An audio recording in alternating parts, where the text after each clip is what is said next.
तुमचं काही बिनसलंय का? भाग अंतिम. लेखक महेश गायकवाड. मागील भागात, बेटा तुमच्यात काही बिनसलंय का? रागिनीचे मोठे काका. तसं नाही काही, रागिनी मान खाली घालून बोलली. बाळा नीट बोल ना, उगाच जीवाला घोर नको लाव. रागिनीची काकू. ते तू फोनवर बोलली होतीस ना, त्यांनी ते ऐकलं. त्यांना राग आलाय की एवढी काळजी करतो तुझी तरी तुम्ही असे बोलले म्हणून. रागिनी हलकेच डोळे पुसत बोलली. महिनाभर ते नीट बोलत नाहीयेत माझ्याशी. आता पुढे. काकूंनी तर डोक्यालाच हात लावला. ठीक आहे, कर तू जॉब थोडे दिवस. काका. 3-4 दिवस झाले रागिनी ना जायचं नाव घेत होती ना जाबाई बापू तिला घ्यायला येत होते. काकूंना आता खूप काळजी वाटायला लागली होती. कुठून दुर्बुद्धी झाली आणि तिला फोनवर विचारलं असं त्यांना झालं होतं. अहो ऐका ना, तुम्ही तरी जावई बापूंसोबत बोलून बघा. रागिनीची काकू. हो झालंय बोलणं. रागिनीचे काका निर्विकार होत बोलले होते. उद्या येणार आहेत ते, उद्या बोलू. रागिनीच्या काकूंना त्यांचं वागणं विचित्र वाटलं. दुसऱ्या दिवशी राजेश त्याच्या आई वडील आणि सारिकासोबत तिथे पोहोचला. ऐका ना, माझी चुकी होती, रागिनीची नाही. रागिनीची काकू राजेशला बोलत होती. राजेशचे घरचे गोंधळले की यांना काय झालं म्हणून. तेवढ्यातच रागिनी चक्कर येऊन पडली होती. तिला पडताना बघून राजेश दुसऱ्याच सेकंदाला रागिनीजवळ पोहोचला होता. राणी काय झालं तुला? उठ ना. राजेश घाबरला होता. तिला धरून तो बोलत होता. काकू परत गोंधळला. चल दवाखान्यात घेऊन जाऊ. काका. तसं राजेशने रागिनीला उचलून घेतले आणि जवळच्याच दवाखान्यात गेले. तेव्हा त्यांना ही आनंदाची बातमी समजली होती. पण काकूंचा चेहरा अजूनही गोंधळलेला होता. आजच्या दिवशी. तुम्हाला कोणी सांगितलं की यांच्यात भांडण झाली आहेत? राजेशच्या वडिलांना आता राजेशवर डाऊट यायला लागला होता. मग रागिनीच्या काकूंनी फोनवर झालेलं बोलण्यापासून इथवर रागिनी पोहोचेपर्यंत सर्व सांगून दाखवलं. म्हणजे तुम्ही पण फसलात राजेशच्या नाटकात? राजेशची आई. म्हणजे? रागिनीचे काकू. तुमचा जावई दिसतो तसा नाहीये हो. राजेशचे वडील. जाम खोडीचा आहे तो. ते हसायला लागले होते. राजेशलाही हसायला येत होतं. राजेश रागिनीच्या काकूंजवळ गेला. त्यांचा हात हातात घेतला. कसं असतं ना, आम्ही तर रोज सोबत असतो, बोलतो, भांडतो, मस्करी करतो, पण ती माहेरी कधीतरीच येते ना.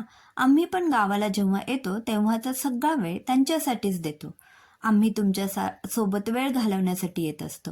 हां, माझ्याकडून एवढीच चूक झाली की माझी जास्त ओळख आणि माहिती नसल्याने मी शांत बसलो होतो. तो वेळ फक्त तुमच्यासाठी असावा एवढीच मनाची इच्छा होती.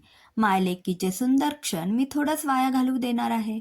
मग ते इतके दिवस आला नाहीत ते? काकूंनी त्यांची दुसरी शंका विचारली. ते तिच्या ऑफिसची ब्रँच आहे इथे. तिथे तिचे काम होतं म्हणून ती 5 दिवस इथे होती. राजेश. म्हणजे रागिनी पण सामील होती तुमच्यात? काकू लटक्या रागात बोलल्या. तो एकटा नाही, हा रमेश दादा पण साथीदार आहे त्यांचा. सारिका. रागिनीचे काका पण हसायला लागले. म्हणजे तुम्हाला पण माहीत होतं? काकू. काकांनी होकारार्थी मान हलवली. व्याह्यांनी आधीच सांगून दिले होते त्यांच्या मुलाचे कारनामे. पहिले तर मी माहीत नव्हतं, पण थोडी शंका आली होती. जसं जावई बापूंनी रागिनीला पकडलं ना, तेव्हा खात्री पटली की यांचे काहीतरी चालू होतं म्हणून. काका. मग काकांनीही राजेशच्या करामती सांगून दिल्या. एकदा तर राजेशच्या बॅगमध्ये चिठ्ठी भेटली होती. तेव्हा तो 10वीत होता. कोणा मुलीने लिहिली होती त्याच्यासाठी. राजेशची आई. हे इतके भांडले होते त्याला. साहेबांनी काय करावं? राजेशच्या वडिलांनी पुढे सुरुवात केली. त्या मुलीला घरी बोलावून त्याच्या आईसोबत तर सगळं खरं खोटं केलं, पण तिचेच 3-4 केस उपटून माझ्याच कपड्यांवर टाकले. रागिनी सकट तिच्या माहेर त्यांच्या चेहऱ्यावर आश्चर्याचे भाव आले. मग? रमेश.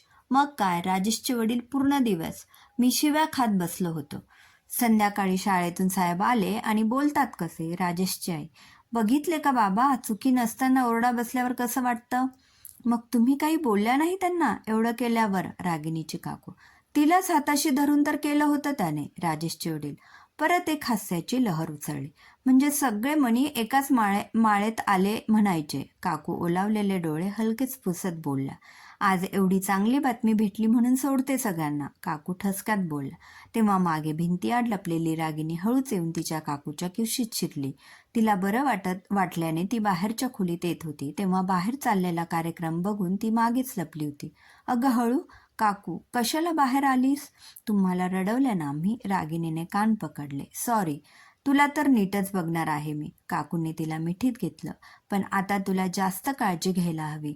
बोलली होती ना तुला, जेव्हा त्याला द्यायचं असतं तेव्हा तू सहज देतो. राजेशची आई त्यांचा हात वर करून बोलल्या होत्या.